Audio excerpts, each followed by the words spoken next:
बहुत बोरियत है यहाँ।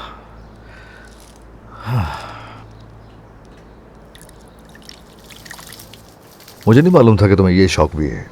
जब पुराने हॉस्टल में थी तो वहाँ की मैनेजर को शौक था। वहाँ एक बहुत बड़ा गार्डन भी था और वहाँ हम मुख्तलिफ किस्म के फूल उगाया करते थे। अच्छा, मेरे ग्रैंडफादर का भी बहुत बड़ा गार्डन था। मुझे भी गार्डनिंग का बहुत शौक है। ये बहुत कुछ सिखाते हैं, सब्र करना सिखाते हैं। ये पौधे इंसानों की तरह नहीं होते बिल्कुल भी। आपको कोई नुकसान नहीं पहुंचाते आपके साथ रहते हुए। ऐसा ही है ऐसा ही है।